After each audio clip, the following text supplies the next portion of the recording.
Friends welcome back to our channel. నేను మీ సునీల్, మీరు చూస్తున్నారు Sunil technology. So friends present అయితే మన దగ్గర అయితే ఉంది all new Bajaj Pulsar NS 125, అలాగే బజాజ్ పల్సర్ స్టాండర్డ్ 125 రెండు కూడా మన దగ్గర అయితే ఉన్నాయి. సో ఈరోజు మీకు ఈ వీడియోలో అయితే దీని యొక్క కంప్లీట్ డిఫరెన్స్ అని మీకు ఎక్స్ప్లెయిన్ చేస్తాను. సో దీని యొక్క ఇంజిన్ కెపాసిటీ ఎలా ఉంటాయి, పెర్ఫార్మెన్స్ ఎలా ఉంటుంది, సో ఏ డిపార్ట్మెంట్లో ఎటువంటి చేంజెస్ ఉన్నాయి, ఎవ్రీథింగ్ కూడా మీకు కంప్లీట్గా ఎక్స్ప్లెయిన్ చేస్తాను. కాబట్టి వీడియోని ఎక్కడ స్కిప్ చేయకుండా లాస్ట్ వరకు చూడండి. ఒకవేళ మీరు NS 125 కొనాలని చూస్తున్నా, లేకపోతే స్టాండర్డ్ 125 కొనాలని చూస్తున్నా కానీ ఖచ్చితంగా మీకు ఈ వీడియో అనేది హెల్ప్ఫుల్ అవుతుంది. కాబట్టి వీడియోని ఎక్కడ స్కిప్ చేయకుండా లాస్ట్ వరకు చూడండి. సో వీడియో చూసిన తర్వాత ఈ వీడియోకి నా ఎఫర్ట్స్ ఇస్తే మాత్రం ఖచ్చితంగా ఛానల్ని సబ్స్క్రైబ్ చేసి సపోర్ట్ అయితే చేయండి. సో ఇక లేట్ చేయకుండా మరి దీని యొక్క కంప్లీట్ డీటెయిల్స్ అని మీకు ఎక్స్ప్లెయిన్ చేస్తాను. సో ఫ్రెండ్స్ ఫస్ట్ అయితే మనం వీటి యొక్క లుక్, అలాగే డిజైన్, అలాగే బిల్డ్ క్వాలిటీ గురించి అయితే మాట్లాడుకుందాం. లుక్ వచ్చేసరికి కంప్లీట్గా రెండు కూడా మనకి డిఫరెంట్ లుక్స్లో అయితే మనకి రావడం మీద జరుగుతుంది. అలాగే డిజైన్ గురించి మాట్లాడుకుంటే ఫస్ట్ మనం NS 125 గురించి మాట్లాడుకుంటే దీని యొక్క డిజైన్ చూడొచ్చు. ఇది మనకి కంప్లీట్గా NS 160 కానీ లేకపోతే NS 200 కానీ ఏ విధమైన డిజైన్లో కనిపిస్తుందో సేమ్ అదే డిజైన్లో మనకి ఈ NS 125 యొక్క డిజైన్ కూడా మనకి ఉండడం అనేది జరుగుతుంది. వేరే ఇక్కడ మనకి స్టాండర్డ్ 125 గురించి మాట్లాడుకుంటే పల్సర్ 150 సిరీస్లో ఉన్న ఆ డిజైన్ ఏదైతే ఉందో అదే డిజైన్ మనకి ఈ పల్సర్ 125లో కూడా మనకి తీసుకురావడం అనేది జరిగింది.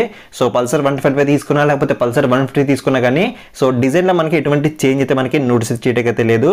అలాగే నెక్స్ట్ మనం వీటి యొక్క బిల్డ్ క్వాలిటీ గురించి మాట్లాడుకుంటే బిల్డ్ వచ్చరికి కంప్లీట్గా అన్ని పార్ట్స్ కూడా మనకి ఫైబర్ టైప్ ప్లాస్టిక్ మెటీరియల్తోనే యూజ్ అయితే చేయడం జరిగింది.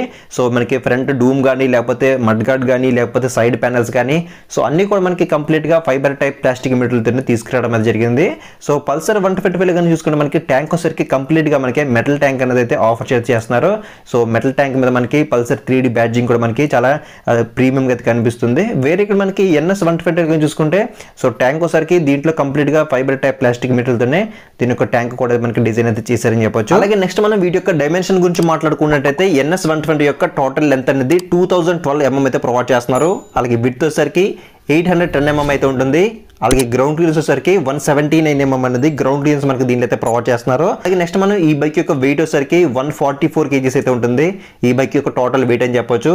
అలాగే పల్సర్ 125 యొక్క టోటల్ లెంత్ వచ్చరికి 2055 mm అయితే ఉంటుంది. అలాగే విడ్త్ వచ్చరికి 755 mm అయితే ఉంటుంది. అలాగే గ్రౌండ్ క్లియరెన్స్ వచ్చరికి 165 mm అయితే ప్రొవైడ్ చేస్తున్నారు. సో NS 125 కంపేర్ చేసుకుంటే కొంచెం తక్కువ గ్రౌండ్ క్లియరెన్స్ మనకి ప్రొవైడ్ చేస్తున్నారని చెప్పొచ్చు. బట్ మన ఇండియన్ రోడ్స్కి 160 ఉంటే సరిపోతుంది. రెండింటిలో కూడా మనకి అబవ్ అయితే ప్రొవైడ్ చేస్తున్నారు కాబట్టి సో మీరు ఆన్ రోడ్ చేసినా ఆఫ్ రోడ్ చేసినా కూడా మనకి రెండు కూడా ఎటువంటి ప్రాబ్లం అయితే ఉండదని చెప్పొచ్చు. అలాగే పల్సర్ 120 యొక్క వెయిట్ వచ్చరికి 140 kgs మాత్రమే ఉండడం జరుగుతుంది. సో NS 125 కంపేర్ చేసుకుంటే ఒక 4 kg వెయిట్ అనేది కొంచెం తక్కువ వెయిట్ అనేది మనకి పల్సర్ 125 అయితే ఉండడం జరుగుతుంది. అలాగే నెక్స్ట్ మనం వీటి యొక్క ఇంజిన్ డిస్ప్లేస్మెంట్ గురించి మాట్లాడుకుంటే రెండింటిలో కూడా మనకి 125cc అయితే ఉంటుంది అనమాట. రెండింటిలో కూడా మనకి సేమ్ ఇంజిన్ ఉంటుంది. బట్ కొంచెం చిన్న చేంజెస్ అయితే మనం నోటీస్ చేయొచ్చు. సో NS 125 మనకి 125cc సింగిల్ సిలిండర్ 4/4 valve తో మనకి BS6 phase 2 complete air cooled FI engine మనకి దీంట్లో అయితే ప్రొవైడ్ చేస్తున్నారు. సో దీని యొక్క మాక్సిమం పవర్ వచ్చరికి 11.99 PS at 8500 RPM అయితే ప్రొడ్యూస్ చేస్తుంది. అలాగే టార్క్ వచ్చరికి 11 Nm at 7000 RPM అయితే ప్రొడ్యూస్ చేస్తుంది. వేరే ఇక్కడ మనకి పల్సర్ 125 కానీ చూసుకుంటే దీంట్లో కూడా మనకి 125cc single cylinder 4/2 valve engine మనకి దీంట్లో అయితే ప్రొవైడ్ చేస్తున్నారు. అలాగే మనకి BS6 phase 2 complete air cooled FI engine మనకి ప్రొవైడ్ చేస్తున్నారని చెప్పొచ్చు. సో NS 125 మనకి 4 valve టెక్నాలజీతో వస్తుంది. పల్సర్ 125 మనకి 2 valve టెక్నాలజీతో మనకి రావడం జరుగుతుంది. సో పల్సర్ 125 యొక్క మాక్సిమం పవర్ వచ్చరికి 11.6 PS at 8500 RPM అయితే ప్రొడ్యూస్ చేస్తుంది. అలాగే టార్క్ వచ్చరికి 10.8 Nm at 6500 RPM అయితే ప్రొడ్యూస్ చేస్తుంది. So power and torque figures కూడా మనకి లిటిల్ బిట్ గా మనకి NS 125 లో కొంచెం ఎక్కువ అయితే ప్రొడ్యూస్ చేస్తుంది. కాబట్టి కొంచెం మనకి ఇనిషియల్ పికప్ కానీ కొంచెం పెర్ఫార్మెన్స్ లో మనకి కొంచెం హై గానీ మనకి NS 125 అయితే ఉండడం అయితే జరుగుతుంది. అలాగే నెక్స్ట్ మనం వీటి యొక్క సస్పెన్షన్ డిపార్ట్మెంట్ గురించి మాట్లాడుకుంటే ఫ్రంట్ సైడ్ మనకి రెండిట్లో కూడా 31 mm టెలిస్కోపిక్ సస్పెన్షన్స్ అనే మనకి ఫ్రంట్ సైడ్ అయితే ప్రొవైడ్ చేస్తున్నారు. సో ఫ్రంట్ సైడ్ సస్పెన్షన్ చూడొచ్చు మనకి రెండిట్లో కూడా మనకి సేమ్ అయితే ఉంటుంది. అలాగే బ్యాక్ సైడ్ సస్పెన్షన్ గురించి మాట్లాడుకున్నట్టయితే NS 125 లో మనకి అడ్జస్టబుల్ నైట్రాక్స్ మోనోషాక్ అబ్జర్వర్స్ అని మనకి బ్యాక్ సైడ్ అయితే ప్రొవైడ్ చేస్తున్నారు. సో బ్యాక్ సైడ్ మనకి ఈ విధంగా అయితే ఉంటుంది మోనోషాక్ అనేది. అలాగే పల్సర్ 125 కానీ చూసుకుంటే మనకి ట్విన్ షాక్ గ్యాస్ అబ్జర్వర్స్ అని మనకి బ్యాక్ సైడ్ అయితే ప్రొవైడ్ చేస్తున్నారు. అంటే మనకి రెండు షాక్ అబ్జర్వర్స్ అయితే ఉంటాయి, అటొకటి ఇటొకటి రెండు అయితే ఉంటాయి. సో మనకి దీంతో కంపేర్ చేసుకుంటే మనకి మోనోషాక్ అనేది మనకి కొంచెం ప్రీమియంగా అయితే ఉంటుంది. సో మనకి కొంచెం బెటర్ ఎక్స్పీరియన్స్ కూడా మనకి మోనోషాక్ అనేది ఉంటుందని చెప్పొచ్చు. అలాగే నెక్స్ట్ మనం వీటి యొక్క బ్రేకింగ్ సిస్టమ్ గురించి మాట్లాడుకుంటే రెండింటిలో కూడా మనకి ఫ్రంట్ సైడ్ 240 mm డిస్క్ అనేది ప్రొవైడ్ చేస్తున్నారు. ఇక్కడ మనకి చిన్న చేంజ్ ఏంటంటే మనకి NS125లో మనకి పెటల్ డిస్క్ బ్రేక్ అనేది ఆఫర్ చేస్తున్నారు. దీనివల్ల మనకి హీట్ అనేది అంత ఎక్కువగా అయితే మనకి తొందరగా అయితే ప్రొడ్యూస్ అయితే అవ్వదని చెప్పొచ్చు when compare to Pulsar standard 125 అయితే కంపేర్ చేసుకుంటే. సో రెండిట్లో కూడా మనకి ఫ్రంట్ సైడ్ 240mm డిస్క్ అయితే ఉంటుంది. అలాగే బ్యాక్ సెక్షన్ గురించి మాట్లాడుకుంటే రెండిట్లో కూడా మనకి 130mm డ్రమ్ బ్రేక్ అనేది అయితే ఆఫర్ చేస్తున్నారు. అలాగే నెక్స్ట్ మనం వీటి యొక్క టైర్స్ డిపార్ట్మెంట్ గురించి మాట్లాడుకుంటే రెండిట్లో కూడా మనకి సేమ్ టైర్స్ అయితే ఆఫర్ చేస్తున్నారు. సో ఫ్రంట్ సైడ్ మనకి NS125లో 80/100 70 నుంచి ట్యూబ్లెస్ ఎలా వీల్స్ రావడం అయితే జరుగుతుంది.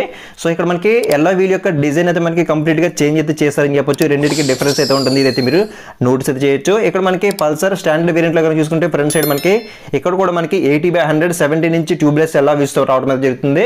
సో వీల్ యొక్క డిజైన్ చూడొచ్చు మనకి కంప్లీట్ గా ఇది మనకి వేరే అయితే ఉంటుంది. అలాగే బ్యాక్ సెక్షన్ గురించి మాట్లాడుకుంటే NS125లో మనకి 100/90 70 నుంచి ట్యూబ్లెస్ ఎలా వీల్స్ రావడం అయితే జరుగుతుంది.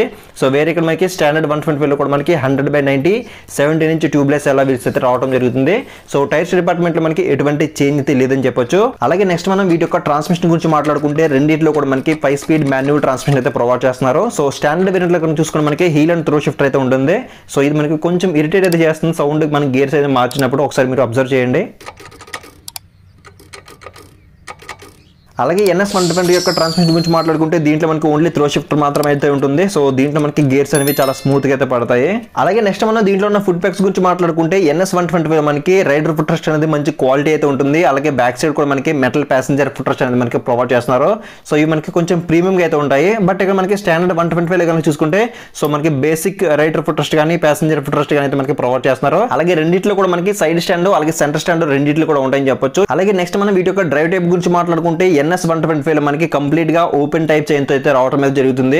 సో ఓపెన్ టైప్ చైన్ ఇచ్చారు కాబట్టి మీరు కంప్లీట్ గా ఎవ్రీ 500 నుంచి 700 కిలోమీటర్స్ మధ్యలో ఒకసారి మీరు చైన్ లూబ్ అయితే చేసుకోవాల్సి అయితే ఉంటుంది. అంటే మీరు చైన్ అనేది క్లీన్ చేసుకోవాల్సిన అవసరం అయితే ఉంటుంది.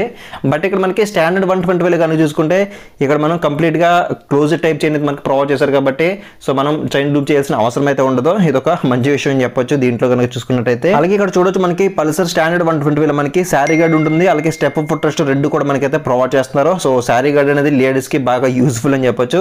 వేరే ఇక్కడ మనకి NS125 కనుక చూసుకుంటే స్టెప్ ఫుట్ రెస్ట్ కానీ లేకపోతే శారీ గార్డ్ కానీ రెండు కూడా మనం అడిషనల్ గా అయితే వేయించుకోవాల్సి అయితే ఉంటుంది. అలాగే నెక్స్ట్ మనం వీటి యొక్క సీట్ హైట్ గురించి మాట్లాడుకుంటే పల్సర్ 125 స్టాండర్డ్ వేరియంట్ లో మనకి 790mm అనేది ప్రొవైడ్ చేస్తున్నారు. ఈజీగా 5.3 5.4 ఉంటే ఈజీగా మీరు మేనేజ్ అయితే చేయొచ్చు.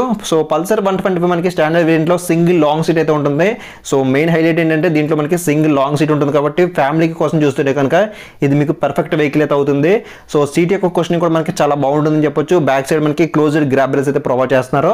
వేరే ఇక్కడ మనకి NS125 కనుక చూసుకుంటే సో దీని యొక్క సీట్ హైట్ వచ్చేసరికి కంప్లీట్ గా మనకి 805mm అయితే ఉంటుంది. సో దీన్ని మీరు మేనేజ్ చేయాలంటే 5.4 5.5 అబౌవ్ హైట్ అయితే ఉండాలి. సో అప్పుడు మీకు కొంచెం కంప్లీట్ గా అయితే అందుతుందని చెప్పొచ్చు. అలాగే సీట్ వచ్చేసరికి దీంట్లో మనకి కంప్లీట్ గా స్ప్లింట్ సీట్ అయితే రావడం జరుగుతుంది. అంటే 2 సీట్లు అయితే ఉంటాయి.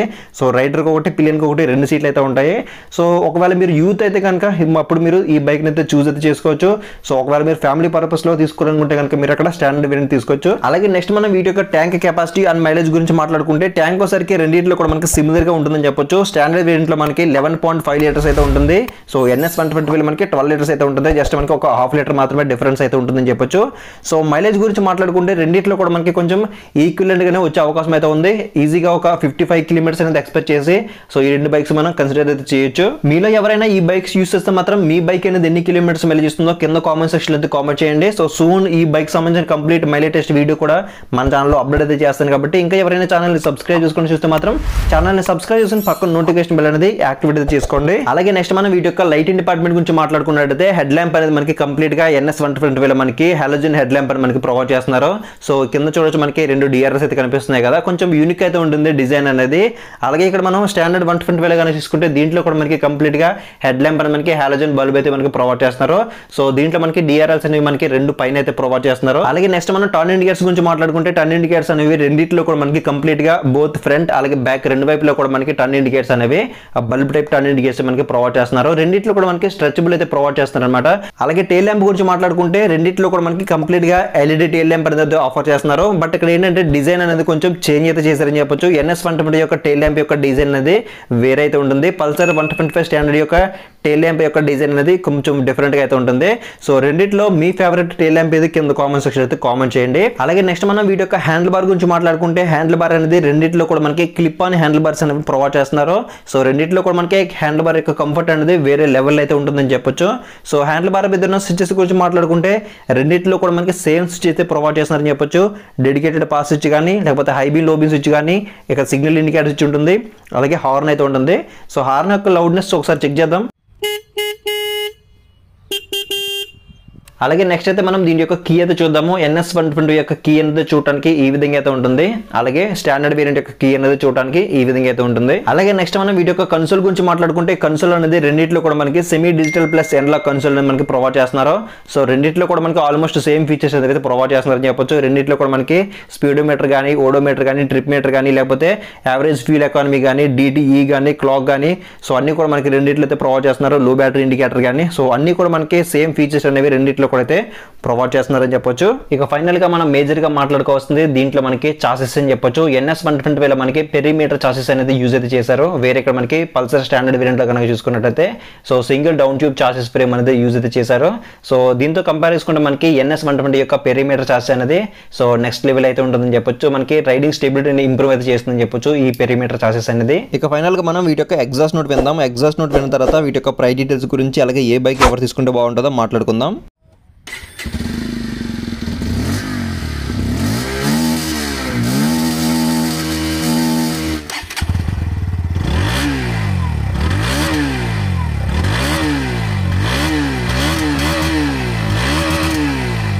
ఇక ఫైనల్ గా మనం ఏ బైక్ ఎవరు తీసుకుంటే బాగుంటుందని మాట్లాడుకునే ముందు వీటి యొక్క ప్రైస్ డీటెయిల్స్ గురించి అయితే మాట్లాడుకుందాం. ప్రైస్ గురించి మాట్లాడుకున్న తర్వాత ఏ బైక్ ఎవరు తీసుకుంటే బాగుంటుందో మాట్లాడుకుందాం. సో NS120 యొక్క ఎక్స్షోరూమ్ ప్రైస్ వచ్చేసరికి 1,04,902 రూపీస్ అయితే ఉంది. అలాగే ఆన్రోడ్ సరికి 1,36,000 రూపీస్ అనేది అమలాపురం బజాజ్ షోరూమ్ లో ఆన్రోడ్ అయితే ఉంది. ఇక్కడ మనం స్టాండర్డ్ 125 గురించి మాట్లాడుకుంటే దీని యొక్క ఎక్స్షోరూమ్ ప్రైస్ సరికి 90,112 రూపీస్ అనేది ఎక్స్షోరూమ్ ప్రైస్ అయితే ఉంది. అలాగే ఆన్రోడ్ సరికి 1,22,000 రూపీస్ అనేది అమలాపురం బజాజ్ షోరూమ్ లో ఆన్రోడ్ అయితే ఉంది. ఇక ఫైనల్ గా ఏ బైక్ ఎవరు తీసుకోవాలని మాట్లాడుకున్నట్లయితే కనుక స్టాండర్డ్ 125 తో కంపేర్ చేసుకుంటే మనకి NS120 ప్రైస్ అనేది ఒక 12,000 to 14,000 రూపీస్ మనకి ఎక్కువ అయితే ఉంది. సో 12,000 to 14,000 రూపీస్ మనం ఎక్స్ట్రా పెట్టడం వల్ల మనకి ఎటువంటి బెనిఫిట్స్ వస్తున్నాయి ఒకసారి తెలుసుకుందాం. సో NS120 లో మనకి బెటర్ ఇంజిన్ అయితే ఉంటుంది. మనకి NS120 లో మనకి కొంచెం పవర్ అండ్ టార్క్ ఫిగర్స్ అనేవి ఎక్కువ ఉన్నాయి కాబట్టి కొంచెం ఇనిషియల్ పికప్ అయితే మనకి ఉంటుంది. అలాగే పెర్ఫార్మెన్స్ లో కూడా మనకి కొంచెం చేంజ్ అయితే మనం నోటీస్ చేస్తాము దాని కంపేర్ టు స్టాండర్డ్ వేరియంట్. అలాగే నెక్స్ట్ ఏంటంటే మనకి సస్పెన్షన్ డిపార్ట్మెంట్ లో కూడా మనకి బ్యాక్ సైడ్ మోనోషాక్ ఇచ్చారు కాబట్టి సస్పెన్షన్ పరంగా కూడా మనకి ప్రీమియం సస్పెన్షన్ మనకి NS120 అయితే ఉంటుంది. అలాగే నెక్స్ట్ ఏంటంటే స్టెబిలిటీ పరంగా కూడా మనకి పెరిమీటర్ చాస్ ఫ్రేమ్ అయితే NS120 ప్రొవైడ్ చేశారు కాబట్టి సో మనకి మంచి స్టెబిలిటీ అనేది మనకి NS120 అయితే ఉంటుంది. అలాగే దీంట్లో మనకి అండర్ బెల్లీ ఎగ్జాస్ట్ ఇచ్చారు కాబట్టి ఎగ్జాస్ట్ నోట్ కూడా మనకి వేరే లెవెల్ అయితే ఉంటుంది అనమాట స్టాండర్డ్ వేరియంట్ తో కంపేర్ చేసుకుంటే. సో అన్నిటికన్నా మించింది ఏంటంటే మనకి లుక్ అని చెప్పొచ్చు, లుక్ అండ్ డిజైన్ అని చెప్పొచ్చు. సో మనకి NS160 కానీ NS200 కానీ లుక్ ఏదైతే ఉందో సేమ్ అదే లుక్ మనకి దీంట్లో ఉంది కాబట్టి సో ఒకవేళ మీరు ఇవన్నీ కావాలనుకుంటే కనుక సో మీరు ఒక 12,000 to 14,000 రూపీస్ అనేది ఎక్స్ట్రా అయితే పెట్టాల్సి అయితే ఉంటుంది. సో ఒకవేళ మీరు యూత్ అయితే మాత్రం ఇవన్నీ కన్సిడర్ చేయండి. ఒకవేళ మీరు ఫ్యామిలీ పర్సన్ అయి ఉంటే కనుక సో స్టాండర్డ్ వేరియంట్ లో కూడా మనకి 150cc తో మనకి ఒక మంచి ఇంజిన్ అయితే ప్రొవైడ్ చేస్తున్నారు. సో ఇంకొకటి ఏంటంటే మనకి 150cc లో ఉన్న లుక్ ఏదైతే ఉందో అదే లుక్ మనకి 125cc లో మనకి రావడం అయితే జరుగుతుంది. సో అలాగే ఇంకొకటి ఏంటంటే మనకి దీంట్లో క్లోజర్ టైప్ చైన్ అయితే ప్రొవైడ్ చేస్తున్నారు. సో క్లోజర్ టైప్ చైన్ వస్తుంది కాబట్టి మీరు చైన్ లూప్ చేయాల్సిన అవసరం కూడా అయితే ఉండదు. అండ్ ఇంకొకటి ఏంటంటే సింగిల్ లాంగ్ సీట్ అయితే ఉంటుంది కాబట్టి ఫ్యామిలీకి మాత్రం పర్ఫెక్ట్ వెహికల్ అని చెప్పొచ్చు. ఒకవేళ మీరు ఫ్యామిలీ పర్పస్ లో చూస్తున్నట్లయితే కనుక మీరు పల్సర్ స్టాండర్డ్ 125 అయితే తీసుకోవచ్చు. ఒకవేళ మీరు యూత్ అయితే కనుక NS120 తీసుకోవచ్చు. సో ఇది ఫ్రెండ్స్ మొత్తానికి అయితే బజాజ్ పల్సర్ NS125 కి అలాగే బజాజ్ పల్సర్ స్టాండర్డ్ 125 కి ఉన్న మేజర్ డిఫరెన్స్ అది ఇవన్నమాట. సో మీకు ఇంకేదైనా డౌట్స్ ఉంటే కింద కామెంట్ సెక్షన్ అయితే కామెంట్ చేయండి. సో మీకు రిప్లై అయితే ఇస్తాను. అండ్ ఒకవేళ మీరు ఈ రెండు బైక్స్ లో ఏదైనా ఒక బైక్ పర్చేజ్ చేయాలని చూస్తున్నా లేకపోతే బజాజ్ నుంచి ఏదైనా బైక్స్ మీరు పర్చేజ్ చేయాలని చూస్తున్నా మాత్రం ఇక్కడ స్క్రీన్ మీద నేను అమలాపురం బజాజ్ షోరూమ్ వాళ్ళ నెంబర్స్ అనేవి ప్రొవైడ్ చేస్తాను. మీరు వాళ్ళకైతే కాల్ చేసి మీరు వీటి యొక్క ప్రైస్ డీటెయిల్స్ కానీ లేకపోతే వేరే బైక్ యొక్క డీటెయిల్స్ కానీ మీరు ఎగ్జాక్ట్గా మీరు అయితే తెలుసుకోవచ్చు. సో ఇది ఫ్రెండ్స్ మొత్తానికి అయితే ఇవాళ వీడియో అయితే వీడియోస్లో ఖచ్చితంగా లైక్ చేయండి. అలాగే మీ ఫ్రెండ్స్ అండ్ ఫ్యామిలీస్తో కూడా షేర్ చేయండి. ఇలాంటి వీడియోస్ అనేది ఇంకా మీరు మన ఛానల్ కోరుకుంటే మాత్రం కింద ఛానల్ సబ్స్క్రైబ్ బటన్ అయితే ఉంటుంది. దాన్ని క్లిక్ చేసుకుని పక్కన నోటిఫికేషన్ బెల్ అనేది యాక్టివేట్ చేసుకోండి. సో నెక్స్ట్ వీడియోలో మళ్ళీ కలుద్దాం.